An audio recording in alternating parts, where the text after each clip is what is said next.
Firdaus was faster. She was going to fight for her life, no matter what. She lunged forward, her hands wrapping around the handle of the blade before he could unsheath it fully. Mazouk's eyes widened in surprise. The blade slid free and Firdaus drove it into his flesh. Mazouk let out a strangled gasp, his hand flying to his stomach, where the knife now sat buried. Firdaus did not stop. She pulled the blade out and stabbed him again and again and again.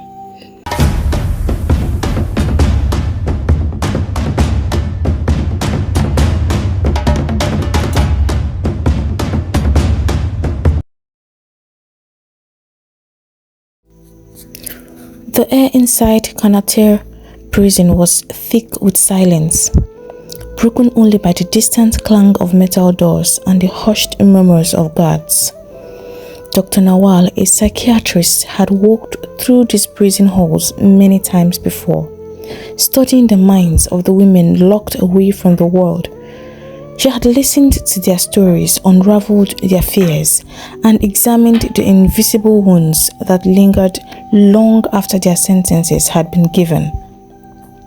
But nothing had prepared her for this prisoner.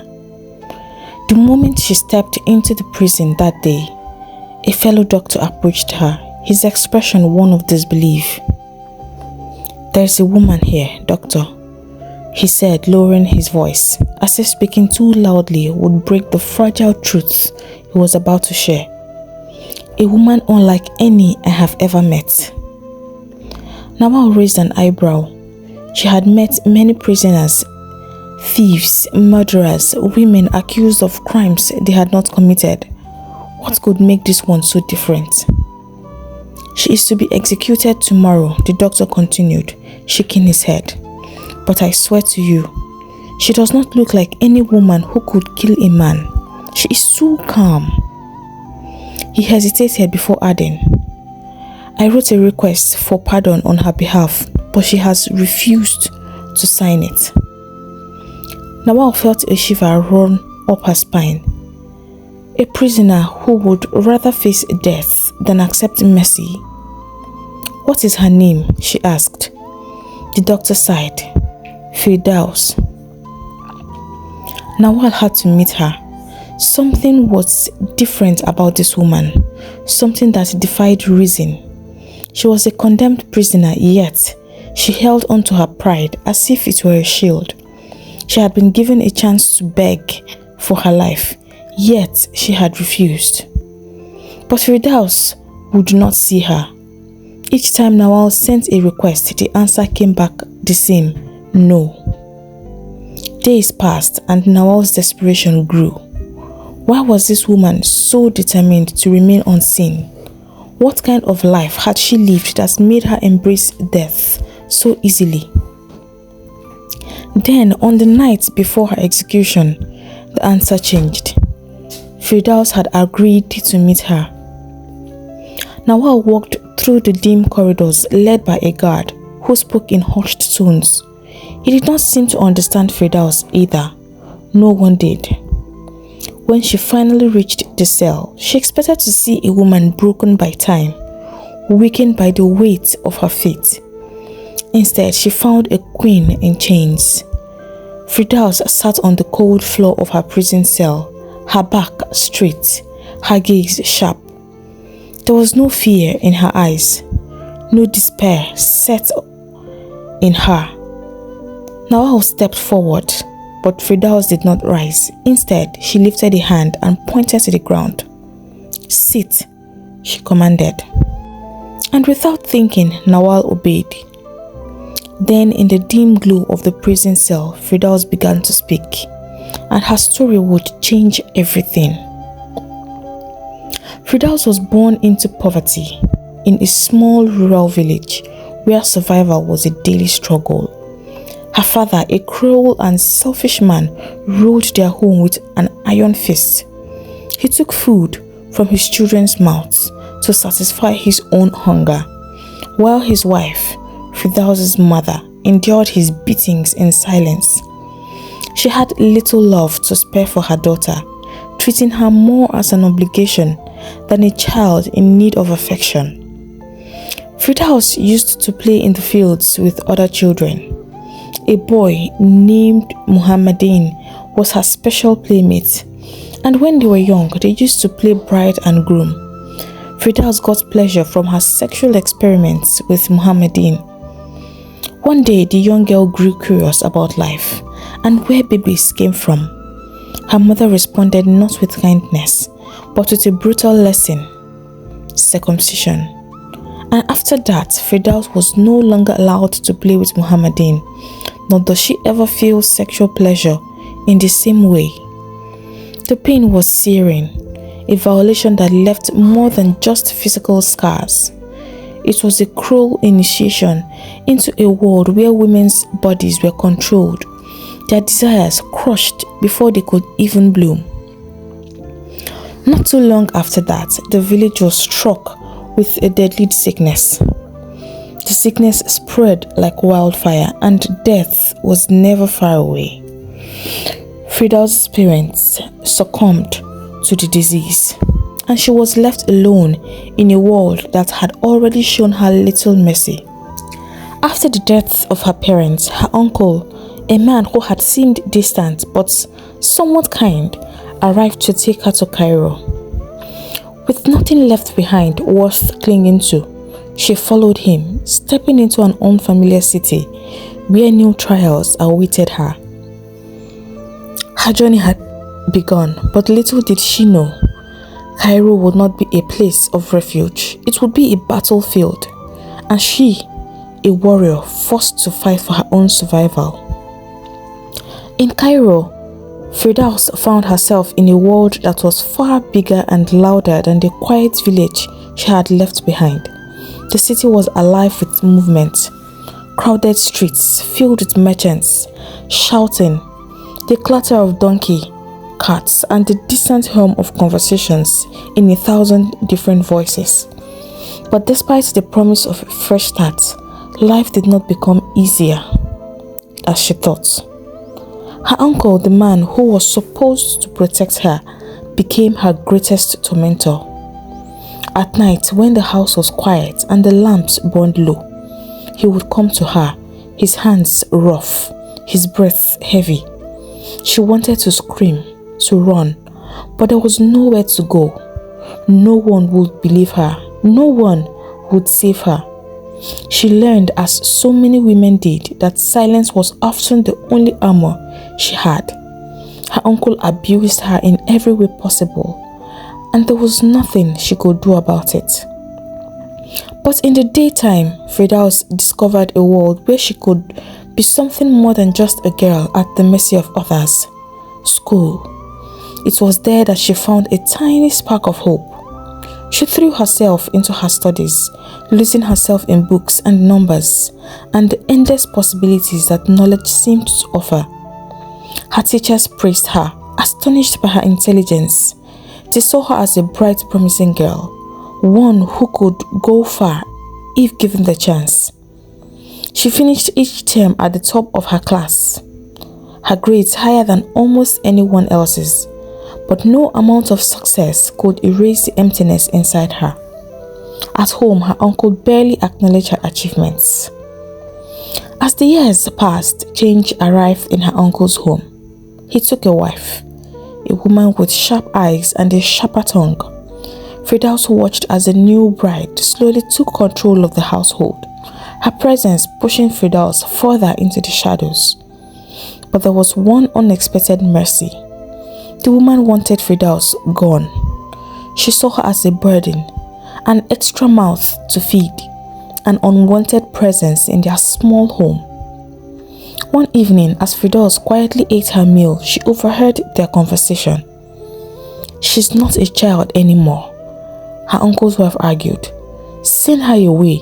She can go to a boarding school. Isn't that what girls from good families do?" Her uncle hesitated, but in the end he agreed. Perhaps he was growing tired of her. Perhaps he feared what would happen if she remained under his roof. Whatever his reasons were, Firdaus did not question them. and for the first time, she was being sent somewhere she actually wanted to go. Boarding school was unlike anything she had known. It was a world filled with girls just like her, young, curious, and full of dreams. She made friends, real friends. They whispered secrets at night, giggled over things she did not always understand, and shared pieces of themselves that they wouldn't dare reveal to adults. But the person Firdaus admired most was Mrs. Iqbal, a teacher unlike any she had known. The woman was graceful, intelligent, and carried herself with quiet authority. When she spoke, the whole classroom listened. Firdaus found herself drawn to her, watching the way she moved, memorizing every word she spoke. She longed for something from her, kindness, attention, or even perhaps love. But Mrs. Iqbal remained distant, always professional, always just beyond reach. And so Firdaus buried her feelings and focused on what she did best, studying. She worked harder than ever, determined to prove her worth, if not to the world, then at least to herself. And when graduation day arrived, her name was called as one of the top students. She stood proudly as she received her secondary school certificate, finishing second in her class. It was a moment of triumph, a moment that should have filled her with joy. But even as she held the certificate in her hands, something inside her whispered that this was not the end of her struggles. She had fought so hard to get here, but where would she go next? What doors would open for a girl like her? When Firdaus returned to her uncle's home after years at boarding school, she expected to find things as she had left them, but the house was no longer the same. It no longer felt like hers. Everything had changed. Her uncle now had a full house. His wife had given birth to several children, and their laughter and cries filled every corner. But unfortunately, there was no space for her. Firdaus could see it in the way her uncle's wife looked at her, an unwelcome guest, an outsider. "There's no place for you here," her aunt said one evening. "You are a grown woman now, not a child we can feed for free." Firdaus swallowed her pride. She didn't want to be a burden. She had worked hard in school and earned her certificate, and now she wanted to find a job to make a life for herself. "I can work," she told her uncle. "I have a secondary school certificate. I can find a job." Her uncle let out a dry laugh, shaking his head. "Work?" He scoffed. "What work? A woman's place is in a man's house, not in an office." Firdaus clenched her fist, frustration running inside her. She had done everything. She had studied, passed her exams, and proved that she was intelligent and capable, but none of it seemed to matter. In her uncle's eyes, she was still just a woman, and that meant her fate had already been decided. Her uncle's wife never wanted to miss an opportunity to rid herself of a problem had a solution. "There is a man," she said one evening. "A good man, wealthy, respected." Firdaus knew what she meant before she even finished speaking. "His name is Sheikh Mahmoud," her uncle confirmed, rubbing his hands together. "He is looking for a wife." Firdaus felt her stomach twist. Sheikh Mahmoud was not a young man. He was not even middle-aged. He was old, so old that his beard had gone white, so old that he had seen generations pass before his eyes. A man nearly 40 years her senior. "No," she said, her voice firm. "I will not marry him." Her uncle's face darkened. "You will do as you are told." But this time, Firdaus refused to obey. Instead, she ran. She stepped out into the streets of Cairo, her heart pounding. The city, which had once felt full of possibility, now loomed over her like a beast, ready to swallow her whole. She wandered aimlessly, the sharp eyes of men following her every move. The streets were loud, filled with people. Firdaus had nowhere to go, no place to sleep, no money, no one to turn to. As night fell, fear crept into her bones. The streets were no place for a woman alone. She saw the way men looked at her, their gazes filled with something dark and hungry. She heard whispers, low voices offering things she dared not understand. She had escaped one prison only to find herself trapped. By the time the night turned black, she knew she had no choice. She returned to her uncle's home, her feet aching, her spirit crushed. She had no words as she stepped inside. Her uncle and his wife did not even seem surprised to see her back. It was as if they had expected it all. A few days later, the wedding was arranged. Firdaus did not fight anymore. She had learned her lesson. Women had no real choices. And so without love, without hope, she became the wife of Sheikh Mahmoud. Life with Sheikh Mahmoud was worse than Firdaus had ever imagined. From the moment she stepped into his house as his wife, she became more of a servant than a bride. The house was not what she expected it to be. The walls were bare, the furniture stiff and uncomfortable, just like the man who owned them. Sheikh Mahmoud was not just old, he was repulsive. His yellowed teeth clicked together when he chewed, and his breath reeked of decay. His skin was dry, and his hands, they were rough and greedy. But his worst trait was his temper. He was a miser, refusing to give her even the smallest pleasures. If she asked for anything, there was trouble. If she wanted new clothes, he reminded her that women did not need to look beautiful for anyone but their husbands. And if she ever spoke back, his hands were quick to strike her. The first time he hit her, she was too shocked to react. The second time, she understood that this was not a mistake. The third time, she ran. Her face was bruised, her body was sore, but she made her way to her uncle's house, believing, hoping that they would protect her. She fell at their doorstep, breathless, desperate. "He beats me," she cried, her lips trembling. "I cannot stay there." But her uncle only sighed as if she were a foolish child who did not understand the way of the world. Her uncle's wife barely looked up from the basket of vegetables she was sorting. "All husbands beat their wives," she said, as if reciting a well-known fact. "It's normal." Before she could protest, they had already made their decision. Without another word, they took her by the arm and dragged her back to Sheikh Mahmoud's house, like an animal being turned to its owner. The moment he saw her standing in his doorway, shame burning on her face, his expression twisted with fury. "You dare run away from me?" he snarled, his voice low and dangerous. She had never seen him so angry. That night, his rage was worse than ever. He did not just beat her, he made her suffer. His hands were merciless, his blows heavy, his words sharper than knives. Sheikh Mahmoud continued to mistreat Firdaus and beat her anytime he wished. It got to a point the girl got tired, and this time she decided to run. She ran, took to the streets, and did not look back. She did not run to her uncle's home. She ran away, far from there.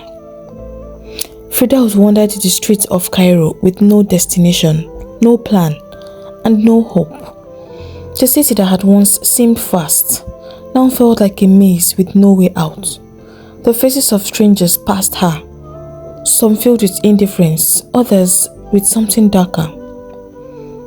The city was no place for a woman alone, but she had nowhere else to go. Days blurred into nights. She slept wherever she could, on steps, in alleyways, under the open sky, Hunger gnawed at her stomach and exhaustion weighed down her body. But she refused to return to her husband. She would rather die than go back. Then one evening, as she sat on the pavement outside a small shop, too tired to move, a man approached her. He was tall, with sharp eyes and a confident stride. He wore a clean white robe, and his face held no sign of cruelty. There was something in his expression that made her want to trust him. "What are you doing here alone?" he asked, his voice smooth, almost gentle. She hesitated. Could she tell him the truth? Would he even care? "I have nowhere to go," she admitted finally. The man nodded as if he understood. "Come with me," he said. "My name is Bayumi. I own a coffee shop.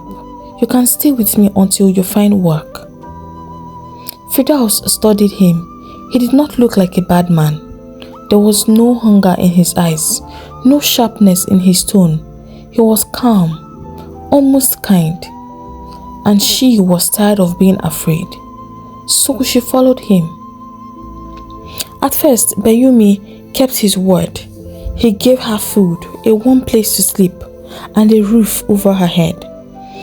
For the first time in a long time, Firdaus did not wake up afraid. She cooked and cleaned for him in return, though he never asked her for it. It felt like a small price to pay for safety. He even promised to help her find work, saying he had connections with people who could give her a job. But days turned into weeks, and the promise never became reality. Each time she asked, he had a new excuse. "Tomorrow, Firdaus," he would say, smiling, "be patient." She waited, then one evening, she brought it again. "I want to work," she said firmly. "I want to earn my own money." Bayumi's face changed, just for a moment, but it was enough to make Firdaus feel uneasy. "Why are you in such a hurry?" he asked, his voice smooth but colder than before. "I don't want to depend on you," she answered honestly. Bayumi's jaw tightened. "Isn't my house good enough for you?" Firdaus hesitated. She had spent her whole life being controlled, first by her uncle, then by Sheikh Mahmoud. She had thought Bayumi was different, but now she wasn't so sure anymore. "I just want to leave," she said softly. His eyes darkened. The air between them shifted. Before she could react, his hand struck her face. "You think you can come and go as you please?" Bayumi growled, his voice no longer kind. "You belong to me now." Firdaus' heart pounded. She tried to push past him, but he grabbed her wrist, dragging her across the room. And that night, he used her, abused her body just like the other men she had known. Bayumi did not let her leave after that. He locked the door, keeping the key on him at all times. He fed her, clothed her, but she was no longer a guest. She was now a prisoner. And soon he was not satisfied with hurting her alone. He began bringing men into the room. At first, she did not understand. Then she did.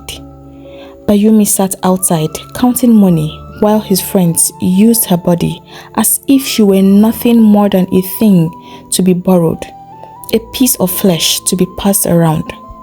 She wanted to die. Each night, she lay awake, staring at the ceiling, wondering if she would ever escape this nightmare.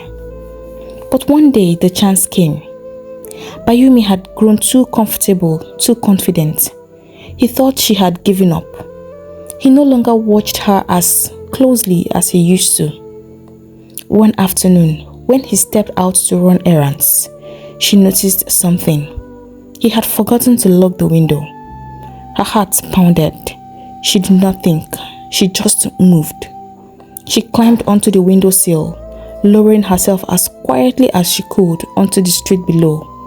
Her legs wobbled as she hit the ground, but she did not stop. She ran faster than ever before. her feet slapping against the pavement, her breath coming in sharp gasps. She did not look back. She did not know where she was going, but she knew she had to keep running. Hours passed before she finally stopped. She had run to the very edge of the city, where the great Nile River stretched before her, its dark waters shimmering under the moonlight. She sank to the ground, exhausted. She had escaped, but what now? Where would she go? She had no money, no home, no future, nothing. She wrapped her arms around her knees, staring out at the water, wondering if it would be easier to just let the river take her. Then she heard a voice. She looked like a woman with nowhere to go. Firdaus turned. A woman stood nearby, dressed in fine silk, her hair neatly wrapped in a scarf. She was older than Firdaus, her face elegant, her eyes sharp with understanding. There was something about her, confidence, power, something Firdaus had never seen in a woman before. "Who are you?" she whispered. The woman smiled. "My name is Sharifa Salah Eldin," she said, stepping closer, "and I think I can help you." Sharifa was unlike any woman Firdaus had ever met. She moved with grace, her steps light but confident, her chin always lifted high. There was no fear in her eyes, no hesitation in her voice. She was a woman who commanded respect without begging for it. She led Firdaus away from the river that night, taking her to a beautiful home unlike any Firdaus had ever seen. Soft cushions, thick carpets, and the scent of perfume in the air. It was nothing like the cold, empty rooms she had known before. "You are safe here," Sharifa said, handing Firdaus a warm robe. "No man will ever hurt you again unless you allow him to." For the first time in her life, Firdaus felt seen. Under Sharifa's care, Firdaus transformed. Sharifa taught her how to walk with purpose, how to speak so that men would listen. She told her that a woman's power was not in her submission, but in her ability to control the desires of those who thought they could control her. "Men will always want," Sharifa said.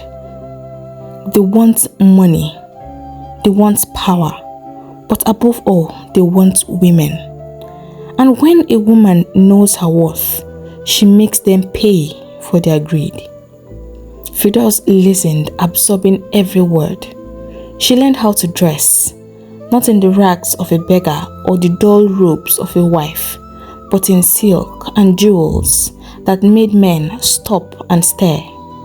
She learned how to tilt her chin just right, how to smile without showing too much interest, how to let a man believe he was in control while she held the real power.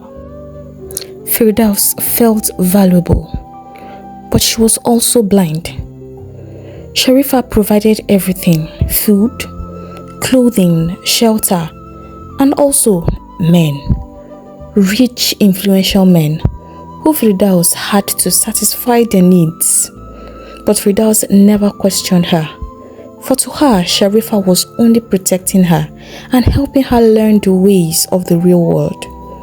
That was until Fauzi, Sharifa's pimp and business partner, became envious of how much she made off Firdaus. He pulled her aside one evening and revealed to her what was really happening. "You think she's protecting you?" he asked, his lips curling into a smirk. "You are just another investment to her." Firdaus frowned. "What do you mean?" Fauzi laughed. "You think all these rich men come here just to talk? Sharifa sends them to your room and she collects their money while you sleep, thinking you are free." Firdaus' stomach twisted. She had been told she was in control, that she had value, but she had been sold just like before. Only now the chains were golden. That night, while the house was silent, she crept to the door, her heart pounding. She did not pack. She didn't say goodbye. She just ran back to the streets. The streets of Cairo welcomed her like an old enemy. She wandered aimlessly, her feet aching, her stomach hollow. She had escaped Sharifa's house. But what now? Where would she go? She was alone again, until a man in a fine suit stopped beside her. "You look lost," he said, his eyes trailing over her the way men always looked at women when they wanted something. Firdaus knew what he wanted, but this time she wasn't afraid. She let him take her to a lavish hotel room. She did what was expected of her, but this time something was different. When it was all over, he reached into his pocket and pulled out a thick wad of bills. Firdaus stared at the money in his hand. This was different from before. This time she wasn't being stolen from. She wasn't being used for free. This time she was the one in control. As she took the money, something inside her clicked. She did not need a husband to feed her. She did not need an uncle to shelter her. She did not need Sharifa to teach her her worth. She could survive on her own. She felt truly free. And so with each passing day, Firdaus grew stronger, wiser and wealthier. She learned how to choose her clients carefully. Men of power, men of wealth, men who thought they could buy anything. She set her price, and the higher it was, the more they wanted her. At first, she felt nothing for them. They were just transactions, like a merchant selling silk or gold, except her currency was desire. But in time, she realized something remarkable. These men who ruled over others with iron fists and cruel words became weak in her presence. They begged, they trembled, they reached for her like desperate children, and she never let them forget who held the power. No man owned her, no husband could beat her, no father could sell her. She was free, or so she thought. One evening she met a man unlike any other. His name was Dia. He was not like the usual clients. He did not grovel. He did not attempt to impress her with expensive gifts or empty promises. Instead, he looked at her with something strange in his eyes. Not lust, not admiration, but curiosity. "You think you are better than other women," he said, watching her as she reclined on the silk cushions of her lavish apartment. "I know I am," Firdaus replied, sipping her wine. "No man owns me. I take what I want and give nothing I do not choose to give." Dia smiled, but there was no warmth in it. "And yet, you are still a prostitute." Firdaus stiffened. She had been called many things in her life, but something about the way he said the word made it feel different. "I am a free woman," she said. Dia shrugged. "A respectable woman is free," he said. "You sell your body for money. What is respectable about that?" Firdaus felt as if the air had been knocked from her chest. She had built her life around the belief that she had reclaimed her power, that she had risen above the shame and suffering that other women endured. But in that moment, Dia made her feel small again, unworthy, and she could not bear it. That night, she did something she never thought she would. She left behind the silks, the perfumes. She left behind the men who bowed before her, the money that had once made her feel invisible. She wanted something more. She wanted to be respected. Firdaus dusted off her secondary school certificate and walked into the corporate world with her head held high. She secured a job at a prestigious company, a place filled with educated men and women, dressed in fine suits and polished shoes. She felt different. Here she was not seen as an object of desire. She was an employee, an intellectual, a woman with a career. At first, it felt like a victory. She arrived early every morning, her hair neatly tied back, her clothes modest and proper. She sat at her desk, completing her tasks with diligence. But as the days passed, she began to see. She saw how the female employees whispered behind closed doors, how their eyes darted nervously towards their male bosses. She saw how they lowered their voices when speaking to men, how they laughed at unfunny jokes, how they softened their words to avoid offending their superiors. She saw how promotions were not given based on hard work, but on submission. She saw how the women who rose the highest in the company did not do so through intelligence alone, but through quiet obedience, through careful smiles, through the unspoken agreements made behind office doors. And suddenly, Firdaus understood. She had not escaped prostitution. She had simply walked into another version of it. One afternoon, as she sat in the break room, sipping her tea and watching a young female colleague nervously adjust her blouse before entering the manager's office, the truth settled over her like a heavy weight. All women were prostitutes. Some were sold to husbands for a dowry, expected to endure beatings and bear children. Some sold themselves to employers, offering their dignity and silence in exchange for promotions and job security. Some, like her former self, sold their bodies openly and were looked down upon. But the only difference between them was price and freedom. Some women were paid in diamonds and fancy titles. Some were paid in salaries and job security. Some were paid in coins thrown at their feet. And yet, all of them were bought. Firdaus stared at her reflection in the window, her eyes staring back at her with something colder, something harder than before. Respectable or not, she had never been truly free. And now she had to decide what to do with that truth. At the company firm, amid the monotony of paperwork, something unexpected happened. Firdaus fell in love. His name was Ibrahim. He was different from the other men she had known. He did not look at her with hungry eyes, nor did he speak to her as if she were beneath him.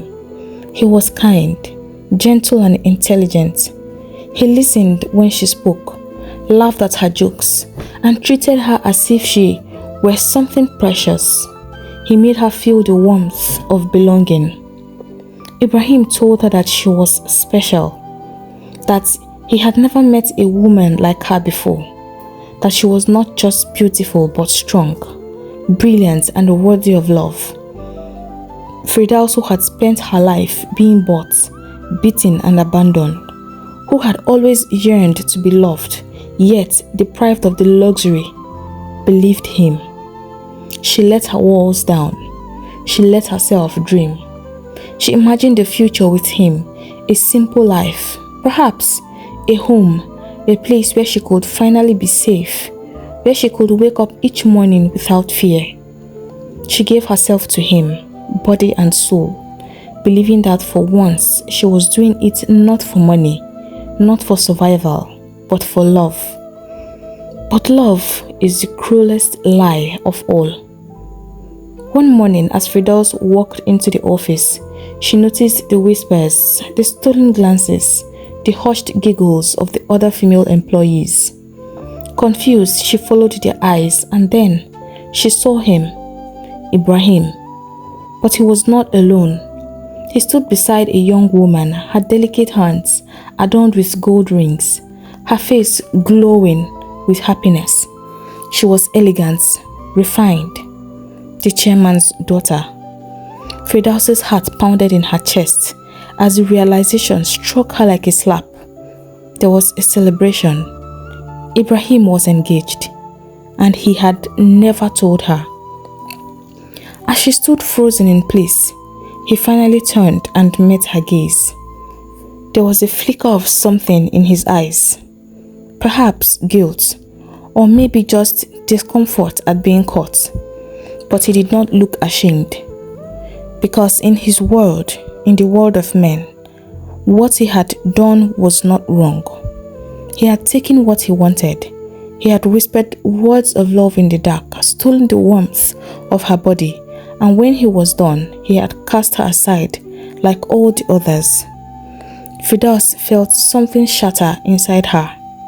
Her heart, her trust, the last fragile piece of her that still believed in goodness.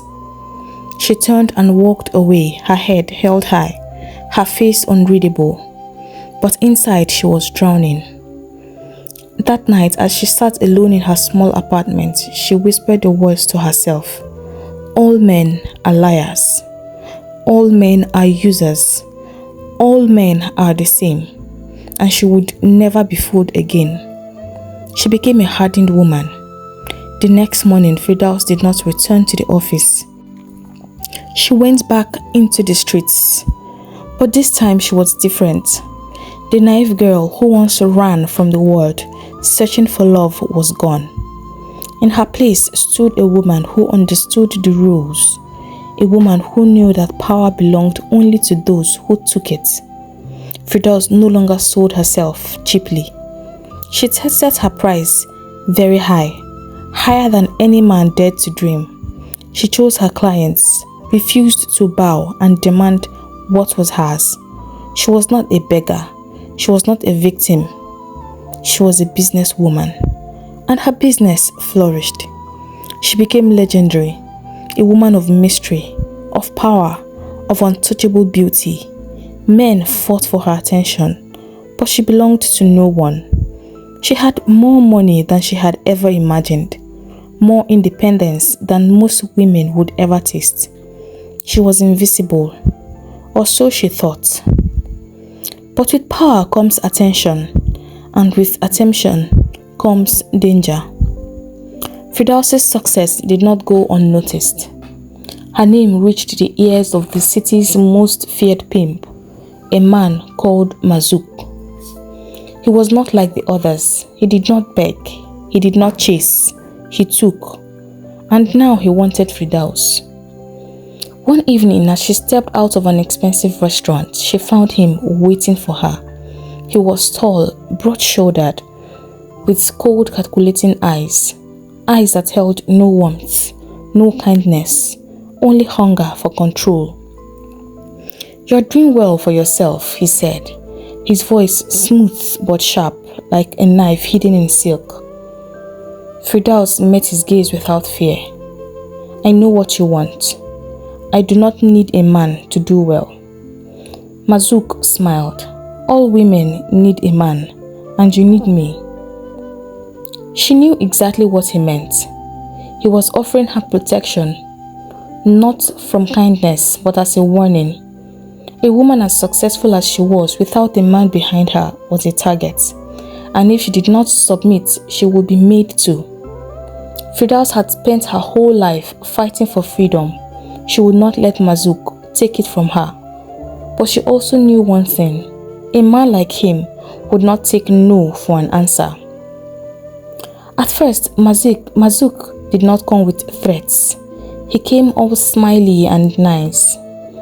"You're a smart woman," he told Firdaus one evening as they sat in a dimly lit cafe. His thick fingers toyed with the edge of his cigarette, his dark eyes watching her closely. "You know how this city works. A woman alone is never truly free." Firdaus sipped her tea. "I am not alone." "No?" Mazouk asked, chuckling. "You have no husband, no father, no brothers. You have no man to protect you." He leaned forward. "But I can change that." Firdaus knew what he meant: protection, ownership. She had heard the same lie in different voices before. From her uncle, from Sheikh Mahmoud, from Bayumi, and now from Mazouk. But she also knew something else. Mazouk was not a man who asked. He was a man who took, by force.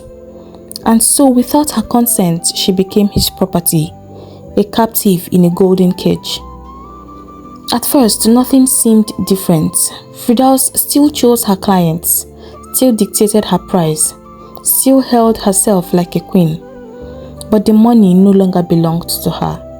Each night, Mazouk came and took the bulk of her earnings, leaving her with scraps, enough to live, but not enough to escape. And when she resisted, when she questioned why she should work only for him to reap the rewards, he answered her with violence. And then came the nights when he wanted more than her money. He wanted her body too. Firdaus, who had built walls higher than the sky, found them crumbling beneath his hands. She had sold her body for years, but this was different. This was not her choice. This was him, taken. And each time he did, something inside her died a little more. The last straw came one night after Mazouk had spent the evening drinking. He returned to Firdaus in a foul mood. She had made good money that day, but she had refused to give it all to him. She had held some back, a small rebellion, an act of defiance. Mazouk noticed, and then he slapped her hard, sending her stumbling backward. Firdaus caught herself, blinking through the stinging pain. "Don't look at me like that," Mazouk sneered, towering over her. Firdaus said nothing, because she was done talking. Mazouk reached for her again, maybe to slap her, maybe to pull her by the hair, maybe to remind her who was in control. But this time, she fought back. Her hand flew up before she even thought about it, and she slapped him across the face. For a moment, the room went silent. Mazouk's head turned slightly from the impact. Then slowly, he brought a hand to his cheek, feeling the spot where she had struck him. He turned back to her and Firdaus saw it. The shift in his eyes, the slow boiling rage. His hand reached for his belt. No, not his belt, his knife. Firdaus had seen that knife before. She had seen the way it gleamed in the dim light. She had seen the way Mazouk handled it, as if it were an extension of his own hand. She knew that if he pulled it out, she would be next. But he was too slow. For the first time in her life, Firdaus was faster. She was going to fight for her life, no matter what. She lunged forward, her hands wrapping around the handle of the blade before he could unsheath it fully. Mazouk's eyes widened in surprise. The blade slid free and Firdaus drove it into his flesh. Mazouk let out a strangled gasp, his hand flying to his stomach, where the knife now sat buried. Firdaus did not stop. She pulled the blade out and stabbed him again and again and again. Mazouk staggered back, his breath coming in wet, gurgling gasps. He fell to his knees, blood spilling from his mouth as his body swayed. Firdaus stood over him, her chest rising and falling with heavy breaths. She should have been afraid. She had just killed a man, but she felt nothing. No guilt, no regret, no fear. For the first time in her life, Firdaus was not afraid of a man. She wiped the blood from her hands on the fabric of her dress, then turned towards the door. She did not run this time, she did not hide. She walked into the streets as a free woman. Firdaus walked through the streets of Cairo, her steps slow, deliberate. She felt no chains, not of fear, not of men, not of the past. She had killed Mazouk, and instead of feeling horror, she felt something new. The city around her was alive, bustling with people who did not know that the woman walking among them had just taken a life. The air was thick with the scent of roasted meats and freshly baked bread, the distant sound of laughter mixing with the cries of vendors selling their goods. But Firdaus heard none of it. She was not one of them. She had left behind the world of ordinary people. She was something else now. And then as she strolled through the lively streets, past men who thought they owned the world, past women who still bowed their heads in submission, he saw her. He was a man accustomed to getting what he wanted, dressed in the finest silk, his robe embroidered with golden thread, his shoes polished until they gleamed. He stood out among the common folk, like a king among peasants, a wealthy Arab prince, a man of status, of power, of limitless wealth. And now he wanted Firdaus. She saw the way his eyes traced her figure, the way he smirked as he stepped forward, his hands already reaching for her, as if she were a possession to be bought. "I know you," he said. "I hear you are expensive," he murmured, his voice smooth, arrogant. Firdaus did not flinch. She did not shrink. She met his gaze with a quiet, unwavering confidence. £2,000, she said. His eyebrows lifted slightly, amusement flickering in his eyes. 2,000? That is quite a price. She did not blink. That is what I cost. The prince let out a soft chuckle, then nodded. Very well then, you must be worth it. And so just like that, Firdaus sealed the deal. But this time was different. This was not about money, it was about control. In the lavish candlelit room of an expensive hotel, the priest undressed her like a man unwrapping a rare and exotic gift. He touched her with the entitlement of someone who believed that because he had paid, he owned her. And as he hovered over her, speaking words that he thought would flatter her, hands roaming as if he were exploring something he had earned, she felt nothing but disgust, nothing but anger. And then something inside her snapped. His voice, his touch, his breath on her skin, it all became unbearable. She pushed him away. "What is wrong with you?" the prince demanded, his expression shifting from confusion to irritation. Firdaus sat up, her eyes dark, her lips curling into something that was not quite a smile.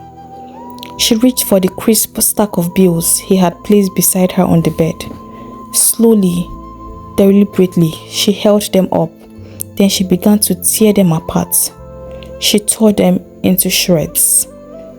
The prince's eyes widened in shock. "Are you mad?"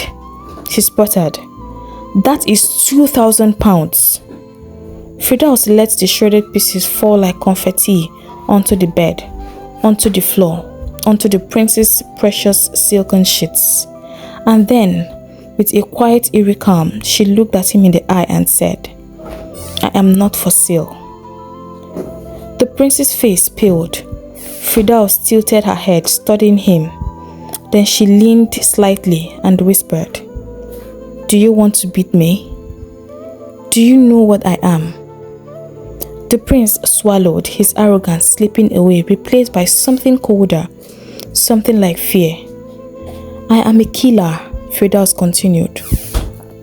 The words were soft, but they filled the room like a roar. "I have killed a man before," she murmured, tilting her head, "and I did not hesitate." She smiled. "Do you think I would hesitate with you?" The prince's entire body stiffened. For the first time, he looked at Firdaus not as a woman, not as an object, but as a threat. He scrambled back, his hands shaking, his breath coming in short gasps. You are insane," he stammered. Firdaus only watched him, unblinking. And then, without another word, he leapt from the bed, grabbed his robe, and ran. Firdaus did not move.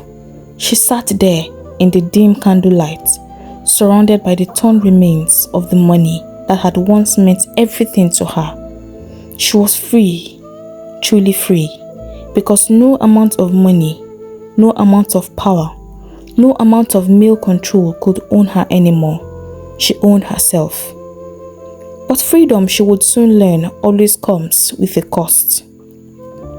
The prince had run straight to the police, and soon the heavy footsteps of men in uniform would come for her. But even then, as they did, Firdaus did not lower her head. She did not beg. She did not run. Because what could they take from her that had not already been stolen? What would they threaten her with when she had nothing left? to fear. Back in the dimly lit prison cell, the psychiatrist sat in stunned silence, her mind racing, her heart pounding in her chest, thinking, what had she just heard? Firdaus had spoken without hesitation, without self-pity, without fear. She had told her story with a clarity that left no room for doubt. She had lived in a world that had tried to break her at every turn, and yet she had refused to stay broken. The psychiatrist had met many prisoners before. She had heard confessions, excuses, justification. But Firdaus was different. She did not beg for understanding. She did not seek forgiveness. She had killed, yes, but she had killed because she had been pushed to a place where survival was no longer a plea but a demand. And now she was to die for it. Nawal opened her mouth, searching for the right words, something, anything to say. But before she could speak, the heavy clang of iron doors echoed through the prison walls. The guards had come. Firdaus did not flinch. She did not ask for mercy. She did not even turn to look at the psychiatrist one last time. Instead, she stood and walked forward, her spine straight, her chin lifted, her eyes still burning with the fire of a woman who had already won. And just like that, she was gone. Gone to pay for the crime, in capital letters, she had committed. The psychiatrist did not realize she was trembling until she stepped outside the prison gates, the cool evening air hitting her like a wave. She made her way to her car on unsteady legs, her mind still trapped inside that suffocating cell inside Firdaus's world. She slid into the driver's seat. She gripped the steering wheel tightly, struggling to steady herself. She had come to this prison expecting to meet a murderer, expecting to understand the mind of Firdaus, but at this point, the psychiatrist needed therapy. She had left, having met the most courageous person she had ever known. Firdaus was not a monster. She was not a villain. She was a woman who had refused to kneel even in the face of death. And somehow that made her more dangerous than any criminal she had ever encountered. But what truly could be done with a woman who feared nothing at all? A woman at point zero. Hey lovers, thank you for listening to this story. I'd like you to know that I do not own this story. It is an original story based on true events titled A Woman at Point Zero, written by award-winning writer Nawal El-Sadawi. It was a story that touched me in many ways and I thought to share with you, my lovers. If you have come across this book before, then you'll understand what I'm talking about. Meanwhile, if Firdaus' story touched you, let me know what you think about it in the comment section. Don't forget to like, share, and subscribe. P.S. You can get this book on Amazon if you are interested in reading it too. I'll take my leave now, but I hope to see you in my next video. Bye.